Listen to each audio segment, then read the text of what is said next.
But my background is, we were talking a little bit earlier, when I was in high school, I thought I was going to go into aerospace engineering because I was really into flight and that kind of stuff. I built my own hovercraft in 11th grade. I was making hang gliders out of bamboo and plastic tarp and duct tape and jumping off cliffs and stuff. Got some great pictures of that. Flying only as high as I was willing to crash. But the hovercraft was awesome. I took apart my dad's lawnmower and used the engine. So I didn't have to cut the grass anymore. I just flew around 18 inches off the ground on a 9-foot diameter thing and just changed the center of gravity to fly.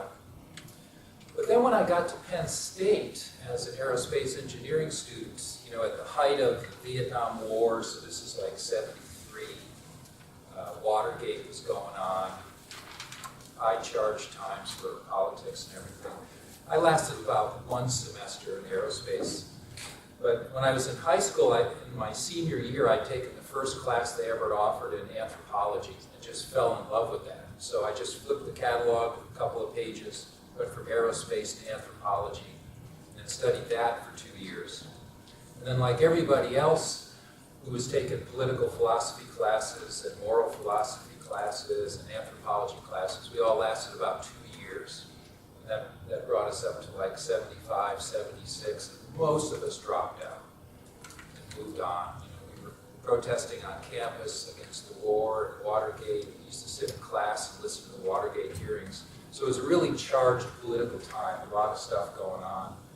And then, of course, Carter came in 1976, and he put an array of solar thermal panels on the White House. So the White House would have all its hot water provided by the sun.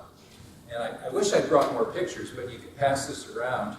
This is Jimmy Carter in 1976 dedicating these solar panels that were put up on the White House. And they lasted through his administration. And then in 1980, when Reagan came in, he used U.S. tax dollars to have them all removed because he didn't want to send the wrong message to the oil companies. And that was kind of the end of the renewable energy surge right at that point, you know, starting in the, OPEC's, you know, embargo of oil and stuff started there in the early 70s. And by 1980, we turned our back on that and all the things that Carter had laid down. Wasn't he a nuclear engineer? Wasn't that what his degree was in? But he knew that renewables was going to be the future, and that was the way to change foreign policy, change international law, and stop relying on imports. You know, that whole story we've been listening to now for 40 years. It's just amazing. And I've heard that Obama, 2 of those solar thermal panels are in the Smithsonian, and I heard that Obama put the rest of them back up on the White House, but I don't have any pictures of that. I just have the one of the 2 pictures actually of the dedication ceremony. And it was a big deal. All these renewable energy companies sprung up all over the country. A lot of my friends went into that, and it was a really big thing. By then, by 78, 79, I moved out to Boulder, Colorado after I dropped out of Penn State. And I got an internship, an apprenticeship in a woodworking shop.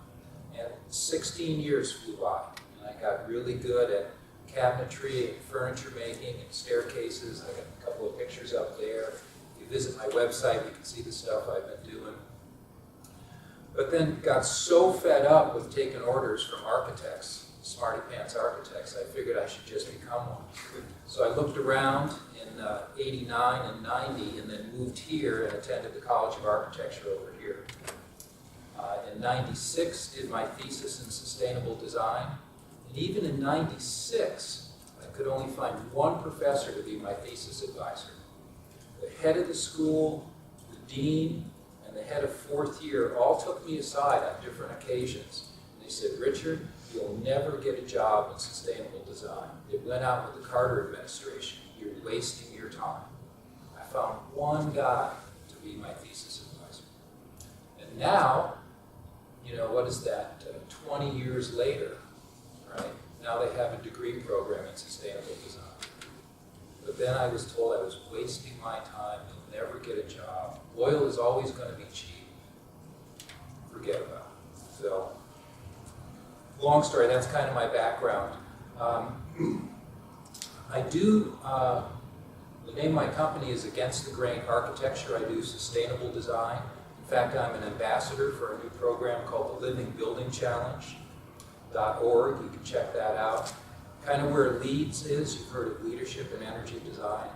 LEEDS is kind of here, LBC is way up here. It's like, eventually it's all going to be LBC standards. But one of the things, to keep this focused on energy, one of the things with categories is all about energy in the building.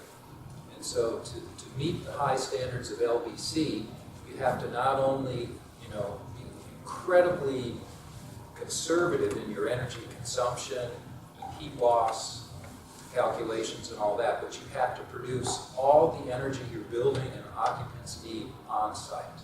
You can't pull it from anywhere else. And that's the same with water. You can only use the water you can catch from the sky, and you process that on site. It's an amazing program. I've been studying it for a couple of years. Went to their conference in January in San Francisco, which was mainly an excuse to get out of the winter, just go hang with my buddy in San Francisco. But it was a great conference, learned a lot of cool stuff. So that's kind of my background. I've been doing this, for about 20 years. When I was a student over in the college there in the early 90s, I was the student liaison between the AIA, the American Institute of Architects, meeting, their group called COAT, Committee on the Environment.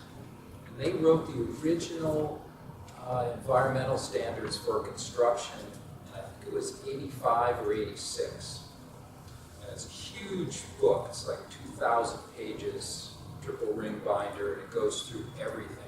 And it's been tweaked since 1986, but it's basically the same. Not a lot of it has changed. Yeah. So this might be a good transition into this cartoon, which I found in Popular Mechanics magazine, April 1941.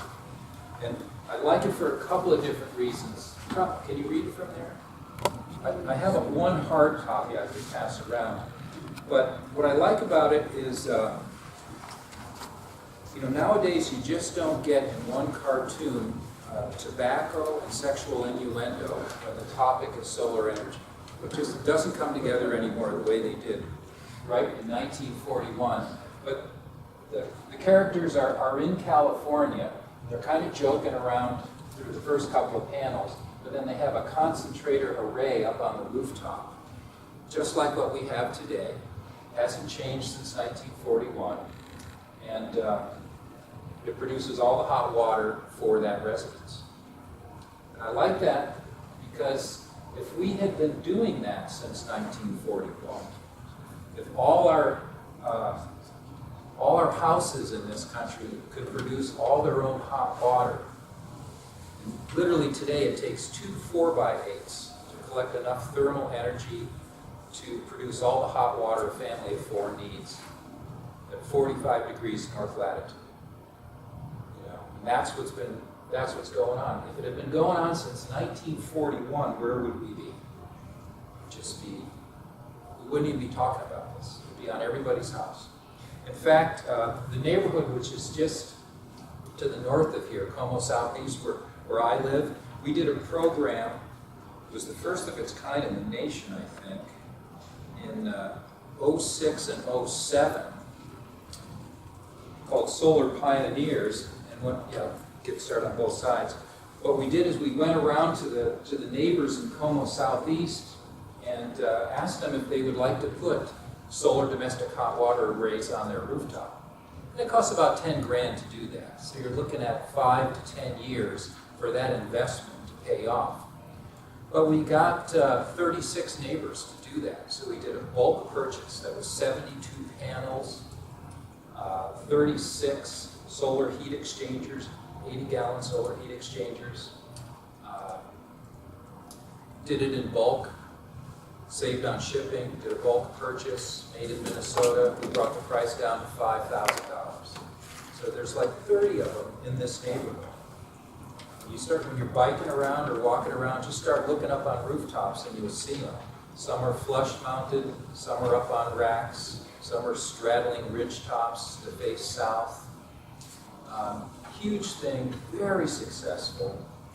And we're just waiting for the other 84 neighborhoods in the metro area to catch on and do it. And that's that policy component. It's just not getting out there.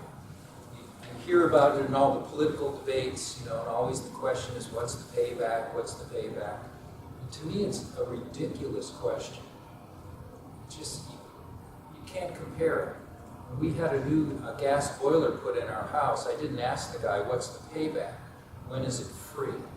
Because you assume you're going to pay for that fuel for the rest of your life until that machine breaks. But with solar energy, they always go, well, what's the payback? When is it free? You go, well, payback is instantaneous. With all things, it has to be engineered by smart people that engineer it correctly. The components all have to be built, shipped there. It has to be designed and installed. And then there's maintenance. That's the same for whether it's gas or nuclear power or solar energy. It's all the same. But then where the difference is, with the solar, the fuel is free. And that's what you look at. The fuel is free. It's non-polluting. If they ever do cap and trade and carbon taxes, 30 houses in this neighborhood will get a rebate because they're producing so much less fossil fuel pollution and so much less their carbon footprint is so much smaller. They're going to be exempt when those taxes, if they ever kick in, if policy ever reinforces it again. So I wanted to point that out. And then in 2003, already a dozen years ago, one of the leaders in solar energy came out with a book in, I think it was 77 or 78, right during the Carter administration, Ed Nazario. And he laid it out what we have to do to have sustainable housing. And then in 2003, he wrote his follow-up book, and that's highlighted in this. This is a really good publication for culture, design, and architecture called Metropolis. But it just comes right out and says it. Architects pollute. That's what it is. Now, I'm not an architect. To be an architect, I'd have to be registered, but I'm not interested in doing commercial buildings, so I've never gotten registered. So technically, I am not an architect, but I design and build houses. In fact, I did the first net zero energy house in Minneapolis. Those are the kind of projects I do. So people call me an architect, but legally, I'm an architectural designer. So we have to make sure that's in the archive there, so there's no trouble. But Architects Pollute is a really good article, good publication to read too.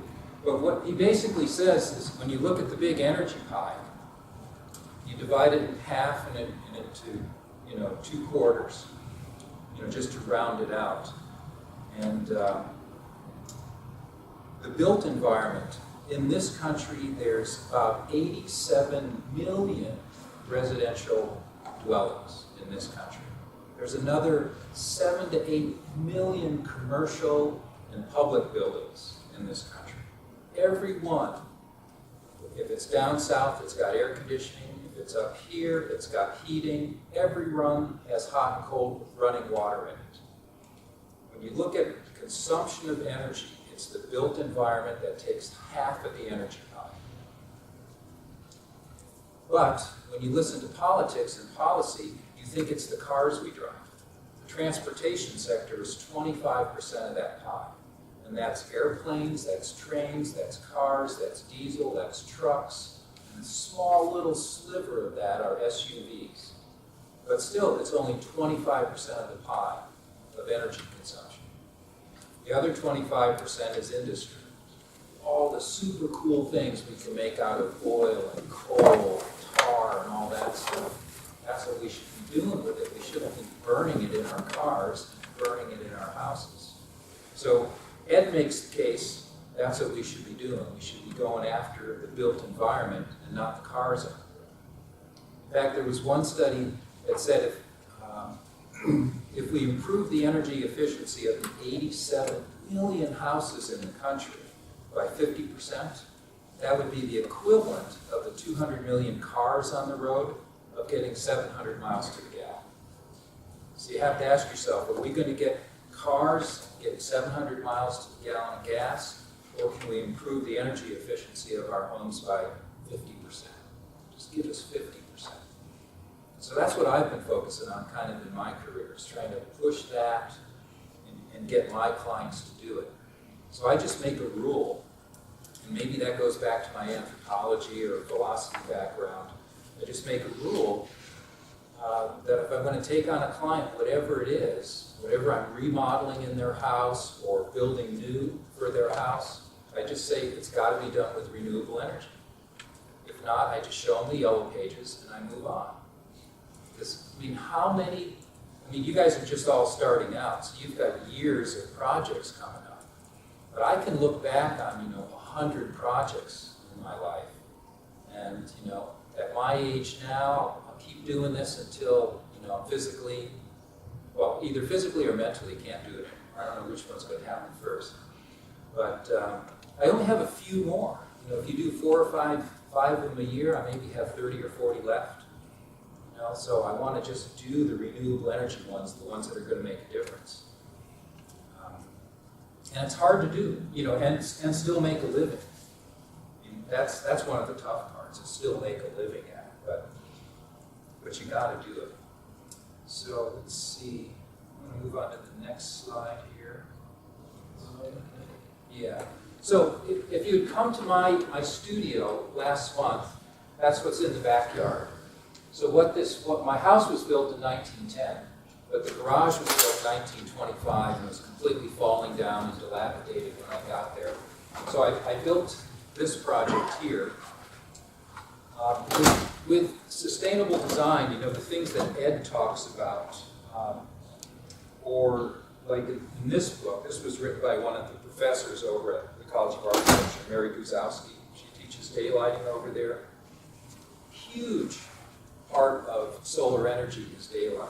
If we could naturally light all our buildings, we'd cut our electrical light consumption way down. She's got a lot of great ideas in here. So what I did, I made my studio. It's only 500 square feet, but with green design, you're thinking in systems thinking and holistic thinking. You can't just pull out the energy thing and go, I'm going to make a teepee and then put a nuclear reactor in it and I'll be fine. Everything's good. You have to go the whole way. So the slab is insulated underneath and on the sides. It's 6 inches thick of concrete. It's got 600 linear feet of 1-inch diameter tubing in it for inflow radiant heating. So it's insulated from the earth, which is an infinite heat sink. And then the sides, the walls are all built with what's called OVE framing, optimum value engineered framing. So it's 2x6s, 24 inches on center, rather than standard construction, which is 16. So you eliminate one thermal bridge every 4 feet, and you have more insulation. So you have to think, right from the very beginning. It's got a truss which spans 20 feet. And so this part here is about 10 feet wide there. It's about 2 feet deep, and that's got dirt on it. So I've got a living roof up there. And then the north side of the building has got a 45-degree pitch. All that rainwater goes into here, follows a recessed gutter here, and drops into a rain bucket there. So we have long periods of no rain in Minnesota. So I can store the rain off of there. And then on this pitch here, which is set at 60 degrees due south, because that's when we have the heating season is now, when we have the least amount of solar energy available. You have tons of it in the summer, but you don't need it in the summer. So there's 4 flat plate collectors up there, which are 4x6. It's about 100 square feet of solar thermal flat plates, which work great in full sun. Then I have 22 evacuated tubes, which you can just barely see the edge of it there. And those work good in cloudy conditions and overcast conditions, and also in full sun. So it's a hybrid system. I've got one PV panel that's 1 foot by 4 foot. There's a lot of different PV panels too. Monocrystalline, amorphous crystalline. There's a couple others I can't think of right now. But it's an amorphous crystal, so it gets good gain also in cloudy conditions. So I made my system as simple as possible. My engineer friends hate it because I don't have any controls or blinking lights or anything like that. But I understand that in December, when the sun is, 25 degrees above the horizon, or 30 degrees, or 40 degrees, really short days, we have to maximize. There's not enough solar energy to blow out your house in the winter at this climate, 45 degrees north latitude. So the sun is the controller. When the sun comes up, it hits that 100 square feet of flat plate and the 22 evacuated tubes. So when the sun is hitting them and there's enough solar energy that's worth collecting, the PV panel produces enough electricity to turn the DC pump at the correct speed, and that circulates the glycol mixture through the panels and into the inflow tubing. So when the sun comes out really bright, it goes up to 4 or 5 gallons a minute. When it's just barely moving, it's like at 1 or 2 gallons a minute. So the glycol is percolating up the collectors slower, picking up more thermal energy, so the temperatures stay about the same. So now for 14 years, that 500 square feet has been heated just with solar thermal energy and that one PV. Because I did all those things, I insulated from the ground, made a solid insulated structure, put a lot of insulation in the roof. The first principle of sustainability is conservation. It's not sexy, you're just putting insulation in, it blows in the windows at night. I've got a ridge skylight way up here, which I crack open a window there so I get a natural Venturi effect. The hot air rises right out, I have natural ventilation. It's day-lit from the top, so I don't have to mess around. When I have to color match stains, or if I'm doing a presentation drawing, I can see it in natural light. Because I have very few light bulbs in there. I try not to work at night. I will work tonight. So that's kind of the structure there.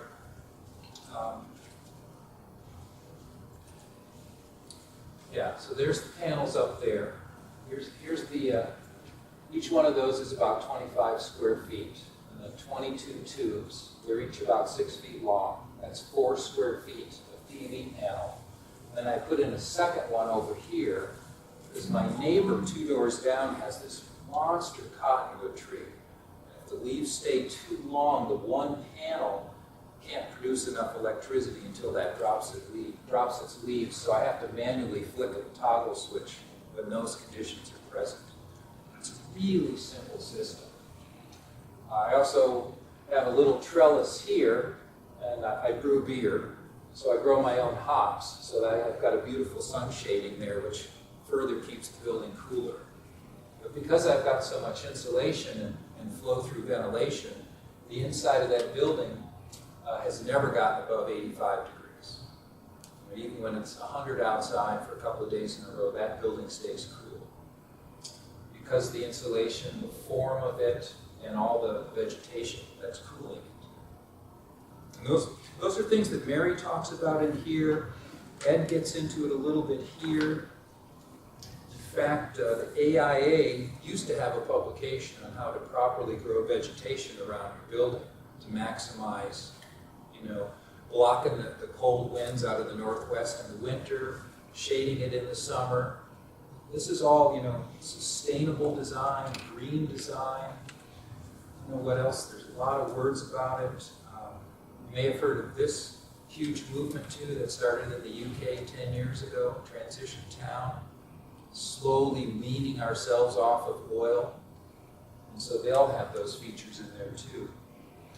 So those of you that were at my studio, I typically stand right here and I talk about this because this is the heart of the system. These are the inflow radiant tubes, expansion tank, air purger right there, pressure gauge, There's the little DC pump that runs off the PV panel. Here's an overflow if it gets above 50 psi. If air gets in there, I can bleed it off right there. And so that's the system. So when I rebuilt the 1925 garage 15 years ago, I had to go pull a building permit with the city to tear down the old garage, reuse all the parts, and build a new one, show them the plans. Because you have to remember, a permit, which you have to get when you're building stuff, a permit is short for permission. It's permission to impact human health and safety issues. That's why you have a permit. The city signs off on it. Your insurance agent is happy. The city, you do your thing. The city comes and inspects it. So they had a guy come and inspect the garage to make sure I was using nails and screws and things, not just duct taping together. But I was pushing them too, because the trusses are designed to hold 250 pounds per square foot. Code is 50. But I knew I was going to have 200 pounds of dirt up there, or 2 feet of dirt. And then that fills with water, and then that freezes, and then 4 feet of wet snow piles on it. Pretty soon you're up 150 to 200 pounds per square foot. So that's overbuilt to 250 pounds per square foot. So I filled out that permit, and then one of the lines said, it asks if you're going to put in a heating system and what it is. So I wrote in there, thermonuclear reactor. It's feeling like a smart ass. I don't advise that. But it worked out okay in this situation. I had to pull another permit then for the heating permit, which was another $90, because I was a smart ass. So the whole thing is built. I did all the plumbing connections here, because 15 years ago there weren't enough companies around to do that. Now there is, but that's all do-it-yourselfer.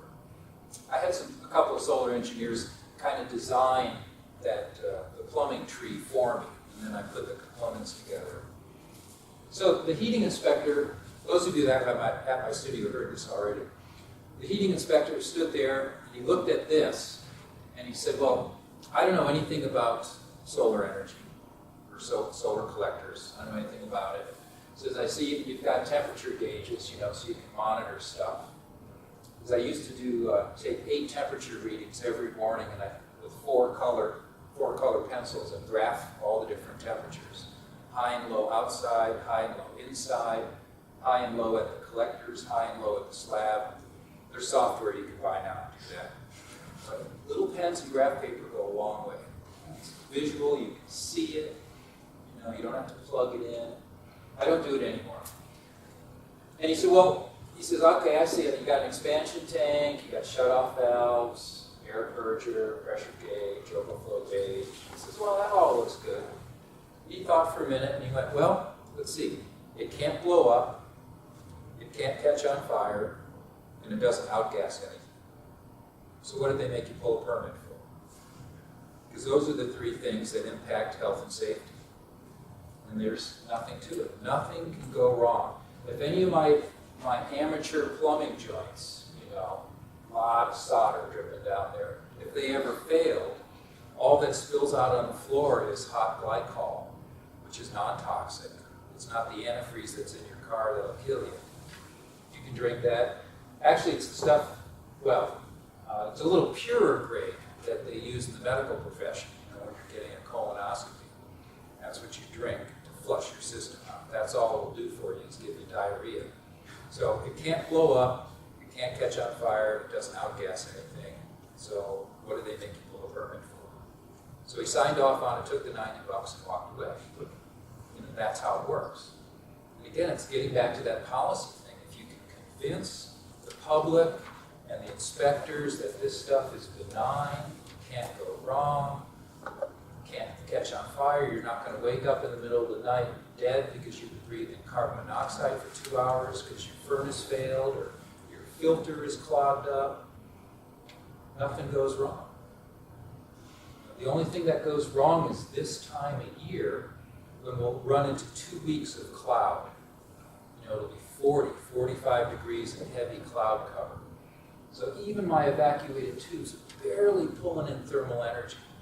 But it's not going to hurt me, it's just going to be a little chillier until the sun comes out like it did today. My system is cranking today. was catching up from the last 3 days of yuck. But by the time it gets to January, it's 20 below zero. There's no moisture in the air, clear blue skies. Solar works awesome January and February because there's no clouds.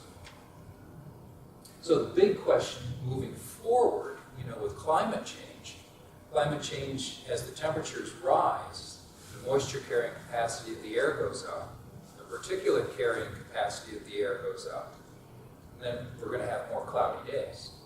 So the question moving forward is, what's the best type of solar collector moving towards a world that's that way? See, from Colorado, we have 330 solar days a year. Minnesota has 160. But over the next century, that 160 of clear, sunny days is going to get less and less and less. And you're going to be looking at more cloudy days, more overcast days, more days with heavy particulates suspended up there. So the flat plates are going to be less and less efficient as we move forward, in my opinion. We traveled in New Zealand a couple of years ago and saw hundreds and hundreds of evacuated tube installations in city parks, public buildings, homes, campsites. Saw no flat plate collectors. Germany is a big push to put solar domestic hot water arrays on all their new construction. It's all evacuated tubes. Nobody's putting in flat plates. But yet here, the industry is still kind of on the fence with it because of the one thing, because the flat plates are so much more inefficient, they lose heat rather than getting it to your distribution system. Because they lose heat, they tend to melt off snow and ice cover pretty quick. It doesn't stick on there, even at 60 degrees. But because the evacuated tubes are so efficient about getting that heat to your distribution system, they lose so little that they stay crusted over and icy much longer because they're so efficient. So that's why the industry in Minnesota hasn't accepted evacuated tubes, because you got to get up there and clean them off every couple of days because the snow just sticks on them, which really drops their efficiency down. Some of you might know more about that than I do. I think it's the UV waves bring in the thermal, and they tend to be longer so they can go through snow and ice better than the visual spectrum, but still the efficiency goes down. I think it's the infrared. The infrared? Yeah, it's one of those. It's all magic. It really is. Because you look at this building, and I'm harvesting daylighting, through the windows and through the skylight, harvesting daylighting, the visual spectrum. I'm harvesting photosynthesis, with the plants on the roof and shading devices. I'm harvesting photons that convert magically into electrons on photovoltaic panels, DC current.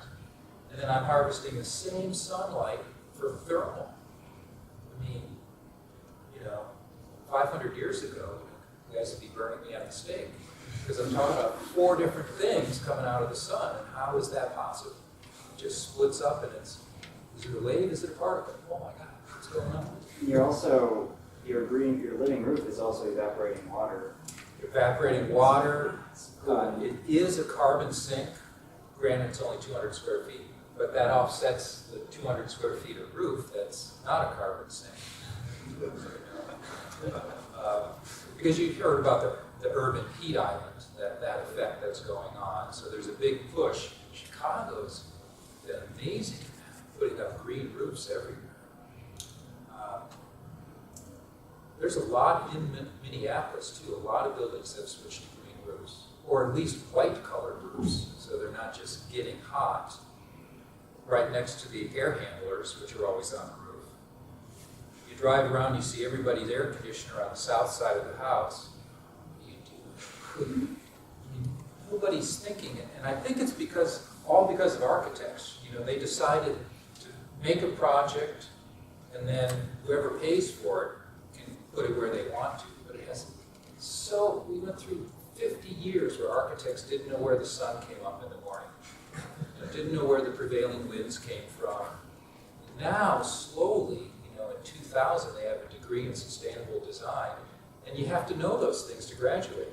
You have to know the sun is like on December 21st, it's 22 degrees above the horizon. June 21st, it's about 68 degrees. You have to know those things. You have to know to have a roof overhang, to shade in the summer, let in the winter light for passive heating. But for 50 years, architects didn't care about that. And it was because gas was so cheap, the oil companies would sell it to you, and you were hooked. You were hooked all the time. You made the house, and then you decided, oh, geez, we need a 50,000 BTU gas boiler, 2 of them in the basement. Now we got to put a whatever up on the roof to air condition the place, because nobody can live in this with all the south-facing windows with no overhangs. Now architects are finally waking up to that. Man, it's been hard. I don't know what it is. It just seems so silly. But, the AIA is trying. The Committee on the Environment has been around since the mid-'80s, and they're still publishing stuff. The LBC is coming out hard. There was Minnesota Green Steps, which then became LEEDs. And now I think it's all going to become LBC. So there's stuff going on. Yeah, here's a couple more views. Yeah, there's the tubes. They're about that big in diameter and about 6 feet long, and they all plug into a manifold up at the top. Is everyone familiar with those, how they work? It's cool. It's more cool stuff. It's all about phase change, right? So you've got your evacuated tube, which is like this thermos bottle, and then inside there's about a 1/4-inch diameter copper tube with a bulb at the top. That copper tube has water and I think a little isopropyl alcohol in it at a lower relative air pressure. So when the sun hits that, the thermal energy hits it at 87 degrees Fahrenheit, that liquid goes through a phase change, becomes steam, goes up into the bulb, which is into the manifold, and that steam rises. The manifold has the glycol flowing around it in a closed loop. That conducts the heat away from the steam and puts it into the glycol, which is pumped into the floor. And then that steam recondenses into that fluid again, and then quickly boils off again. An infinite loop inside that closed loop, going to a closed loop through the floor system. Super cool technology. It's just super cool. And those tubes can be, installed, like an awning over south-facing windows like that. So you can look up through that glass and the black absorption panels on it that are internal to it. It's a pretty cool look. If you have questions, just throw them out there. I'll keep rolling here. That's a PV array. You've heard about putting PV panels on trackers. Because the whole thing with PV panels is keeping the panel normal to the sun, 90 degrees to the sun as much during the day as possible. So but with a 2-axis tracker, it tracks them seasonally this way and daily this way. So it keeps those 12 panels always 90 degrees to the sun. So consequently, if those 12, the amount of energy that building needs, if they were fixed mounted at a 35-degree pitch, which is a good average year-round here at 45 degrees north latitude, you'd need 20 of them. But when they're on a tracking array like that, you need only 12. So right away you're saving on purchasing those, installing those, and maintaining those. Just put them on a PV tracker and track. Of course, then you got to have that in your yard somewhere where it's not in the shade. So all kinds of things to balance out. Well, that's just a cool carpentry detail on a house I did. Yeah, there's the house. Yeah, on the lower left, this is in St. Paul. Dumpy little house made in the 1890s. It's on a hill. Basement was always wet. God, I walked in there and my sinuses crashed immediately. There was There's so much mold and wild yeast in there. The client lived in New York. She only occupies the house like 2 months out of the year. It started out, just put a spiral staircase inside the bedroom upstairs, and then the scope kept getting bigger and bigger. And then, so there's tearing off the roof, and then that just kept getting bigger and bigger until finally, that's what it looked like. With a full PV array panel up there. She didn't want to put in a solar domestic array right away, but because we had the whole house done, we roughed in all the plumbing, so it'd be really easy to connect it up later. Which you can do. You know, if you're gutting the house, just put in all the plumbing and have them stick out through the roof or the wires. Then when the clients get around to it, you know, have them put the panels up later on. You know, they got to talk with their banker, figure out all that, what their plans are. But it's always, the PV always gets cut. It comes down to, a lot of clients just go, God, we really want that granite countertop. Wouldn't that be great to have solar domestic hot water? And then it comes down to they get the granite countertop. You know, save the planet, deny climate change by doing nothing. You know, it's so frustrating. We won't get into my angst at this point. Here's another one. She saw my 500 square foot garage converted into my studio, solar heated, so I built one for her. She started out, it was a single car garage here, so I put an L on it, put that there. She's a sign painter, so she works with really smelly, toxic exterior grade paints. So she needed awesome ventilation, and she needed something that, you know, wouldn't have a spark or a fire on the inside because of all the paint fumes. So she couldn't really have a forced gas heater or electric baseboard heating. You know, that could get really scary. So I just put solar thermal on it. And it was the same thing, 100 square feet of solar thermal. You know, there are the panels, facing due south at 60 degrees. Just cranking along, the sun comes out, the heat goes into the concrete slab, the inflow radiant heat. You know, there's convection, conduction, and radiation. Radiation being the most efficient. Just radiates, heats all the objects. She doesn't have to worry about stuff blowing up and catching on fire. She has the same natural ventilation, so she's not woozy at the end of the day. She used to paint in her basement. Whole house stunk. But she'd been there for so long, she forgot about how bad it smelled. She forgot why her kids always had headaches. As soon as she moved her painting out to there, suddenly everything changed in her house. You know, there's another one of those health and safety issues, one of those public health policy issues. There's so many things that can drive renewable energy.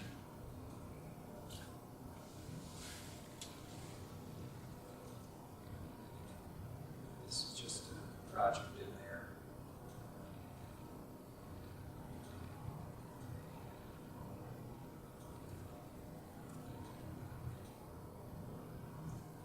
Picture I want for this piece.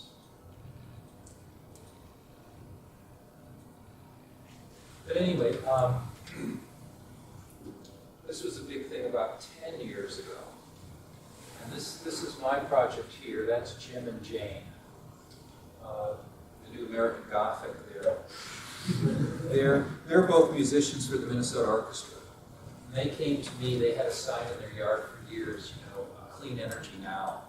They were really politically motivated. And so their house, the original part was built in like 1880.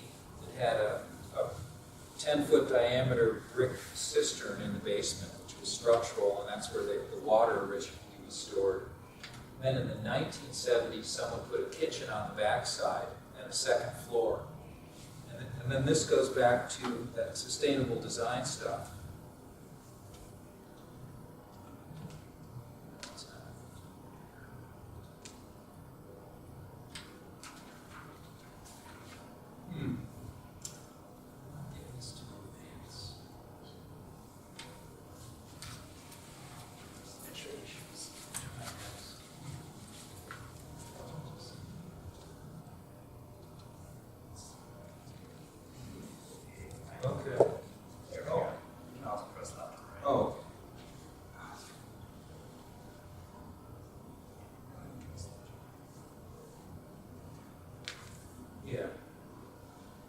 there's a close-up of the PV panels. But the second floor, the roof faced east and west, and this was the south elevation. Their bathroom was here, their study was here, but because there was no roof overhang for like 50 years, half a century, the owners, not them, but the previous owners, could barely use the second floor bathroom in the summer or the study in the summer because there was so much solar energy coming in on the south side of the house. The second floor was so hot, even the master bedroom in the front of the house on the second floor, they couldn't occupy in the summer. Nobody's thinking, put an awning up, do something. So they just lived downstairs. And then when Jim and Jane bought the house, they were like, this is insane. We're paying for this amount of square footage, but we can only use it half of the year. So they commissioned me, and then I took off the roof and I turned it like that. Extended the eaves way down. You can see the overhang here. So starting in about the end of May, those eaves now shade the bathroom window in the study all through the summer. So much so, they don't have to have air conditioners on the second floor anymore because they eliminated the excess solar gain just by putting in eave overhangs that you can read about in any book on how to do it at this latitude, at any latitude. So easy. And then built this roof at 35 degrees, put that one at 45. So the panels are fixed. There's enough panels there to produce all their electricity. And then I did it so there was a complete third floor also. And did a really fun, cool spiral staircase. Took about an 8-inch diameter ash tree trunk that split into 2 branches, and then cantilevered the treads off of it. And then from the old 2x4s that I took out of the house, I did a massive curved lamination all the way around for the handrails. Turned some fun balusters and then 1/2-inch copper here. So you walk up that staircase to get to the 3rd floor, and you can go out on the balcony and actually touch the panels. Which is another thing too, because when that was out, you could get a 3-foot by 5-foot PV panel that put out, I think it was 170 watts. 170 watts per square meter. That's what it was. Now panels are about 325 watts per square meter. So now those efficiencies are getting up like around 20%. And that's pretty cool. So the greater those efficiencies get, the fewer panels you have to put up. The better efficiencies that your appliances get, the less electricity you need. So everything is kind of merged in that way. Appliances are getting more efficient. Panels are getting more efficient. Some architects are wising up to the sun is in the south. We got a shade in the summer, let it in the winter, take advantage of what passive gain we can get, do a holistic approach to it. For a while, there was a website for a company in Boston. I think it was called 1369. I don't know why that number sticks in my mind. But to say that a panel is 20% efficient means that at 1,000, when they're 100% efficient, 1,369 watts per square meter is produced with the same silica in an ideal setting. Right now, we can only manufacture them around 20% efficient.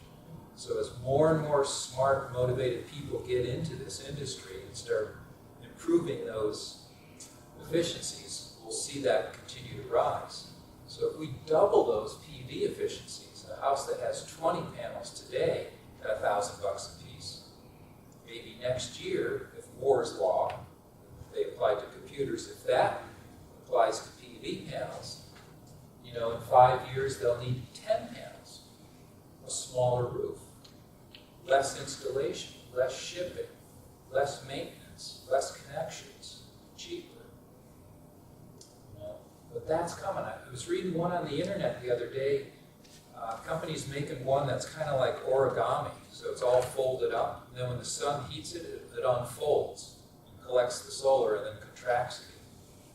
Super cool. Of course, it works in a lab. Probably won't work on a roof yet. You know?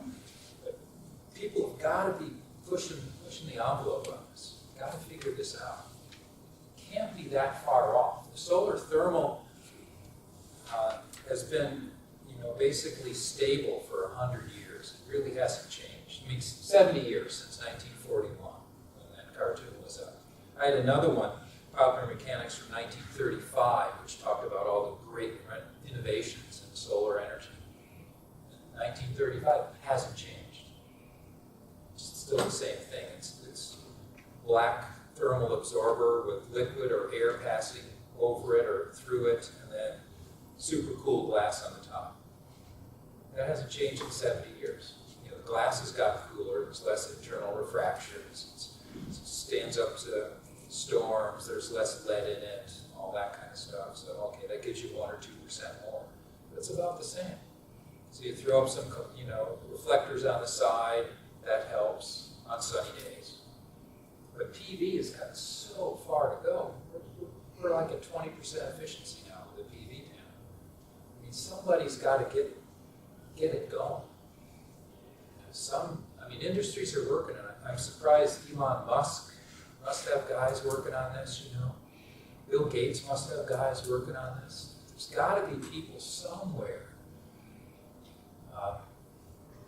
coming out with better PV panels. It's got to break here real soon. Otherwise, we're going to keep hearing the same thing, Like Dick Cheney said for years, the sun's not reliable. Everybody went, yeah, you're right. Except for every day it comes out the same. Other than that.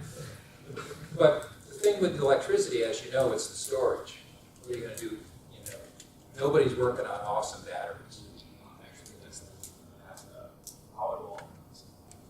Well, it's out there. The lithium is a nice step in the right direction, but it has issues with catching on fire and blowing up.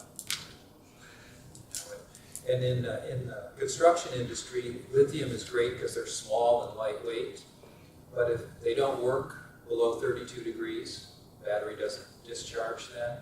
And if you leave them in your van and your van gets above 120 degrees, they blow up and catch on fire. Downsides, to construction guys who aren't paying attention to that stuff. But, I think Musk is putting the lithium in the Tesla. And now airlines have warnings. You can't put lithium batteries in your baggage. Might catch on fire. Post office gets all upset if you're mailing lithium batteries. So maybe lithium's not the way to go. I don't know. But storing that electrical energy when the sun is up, that's the key. How do we store it? Do we store it as kinetic energy? Do we store it as pressurized gas and let it out later? Do you move big rocks up hills and then let them slide down at night? Release that potential? I don't know. I went into anthropology and architecture. I know there's a lot of engineers here that really get to work on this. There's a energy transition lab at the U that studies a lot of different energy storage possibilities. Right next door, they've got a huge flywheel lab. Flywheels are awesome too. It's they've been large around scale. forever. It's not going to go in the house. Yeah, well. But if you can find regional co-op situations where a neighborhood could invest in that together, then you... Yeah, we're kind of doing that with solar. We have community solar gardens now. We got a grant 2 years ago, my neighborhood, and so we went around, we used Google Maps, and we located all the big flat roof industrial buildings all to the north. 50,000 square feet, 100,000 square feet, and it just has air handlers and air conditioners up on there. If you put up 500 panels up there, and me as a neighbor would purchase 10 of those, but my roof doesn't face south, so my 10 panels are over on that guy's building. That's the concept behind community solar. We have a big industrial building, and they have huge 20-foot diameter flywheels in there to store that energy as kinetic and release it later. Community gardens are a good thing. We got, I think it was a $5,000 grant to study those buildings, track down who the owners are, where they live, and explain the system to them. You know, we put in 30 solar domestic hot water systems, 8 years ago. Let's tie in 100 houses over on 2 buildings. The owner of the building gets the depreciation on the components that are on his rooftop, and the homeowner gets the energy. It's just divided out. You tell Excel, I've got 10 collectors over here. They're producing blah blah for my house, and then it's deducted from your electric bill. I mean, how great is that? But still, people are trying to stop this too. Public policies. Somebody's got to change hearts and minds. Our first speaker was from a nonprofit called Community Power. They were behind the Minneapolis Energy Options. She talked to us about different like the kind of nitty-gritty stuff behind utility pricing, as well as how in this Minneapolis's new clean energy partnership, they're rolling out community solar to try to meet these renewable energy standards for a city. Right. Yeah, I think Excel Energy is the big electrical provider in this area for those of you that don't live around here. But they had a program that started maybe 10 years ago. They have a big wind farm out on Buffalo Ridge in southwest Minnesota. So you can opt in to get all your electricity produced from a wind farm. We're spending maybe 5% more per kilowatt. Kilowatts are so cheap. So if you just run that little difference there, it would take forever to pay for itself.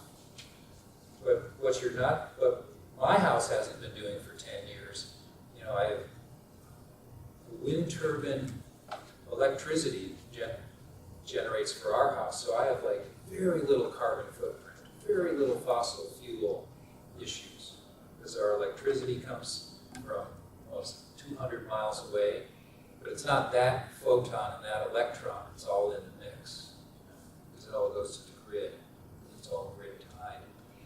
But people should just be signing up for that and forcing them to put up more wind turbines. Force them to just put little simple Stirling engines everywhere. There's an array down in Arizona that has these Stirlings with parabolic collectors on them. And the engines are monsters, and they crank out 100 horsepower on a little parabolic mirror. So it's just taking thermal energy, which is what that's doing from my tea, and converting it to mechanical energy. I mean, if it was a hot day, you could put a blade on here and you'd be cooling yourself from your hot tea. It's so easy. But we all want to split atoms, we want to shovel coal. That's what our society, that's where we are. It has to change. I thought it was going to change with my generation. This is what Carter did. But it didn't. It died in 1980. Reagan came in and said, oh, we're sending the wrong message to the oil companies. They're our buddies. I'll hold back on my political and wartime commentary. You may have figured it out. But I'm just trying to do good woodworking and do the right thing. Getting as much of, this was Al Gore's project, to have 1 million solar roofs during his presidency. That's what was supposed to happen. There was going to be 1 million roofs. 50,000 of them were going to be in Minnesota. Al Gore ran on that. I won't get started on Florida, but I think Minnesota has maybe 1,000. And if it had been 15 years ago, maybe we'd be pushing 50,000 now. I don't know. Who knows what could have been? Who could have been? But this thing has gone international, the transition handbook. This is all over the planet right now. It started in the UK. There's a half a dozen neighborhoods in Minneapolis that are doing this right now. Como, not so much. We did the solar domestic hot water, the community gardens, and bike lanes. There's more bike traffic through Como Southeast than any neighborhood in the country. It's mainly because of the university students, but And it's the way the city was designed 100 years ago, to have all the greenways connecting all the lakes. First it started out walking paths, and now it's all bike paths. And finally, the Grand Round is complete. And you can bike around this entire metro area and never see a car. We finally passed Portland as the #1 bicycling city in the country. They've been #1 for years. We finally have more bike traffic than they do. Yeah, I'm wrapped up now. I could just keep talking. Let's thank our speaker. Yeah.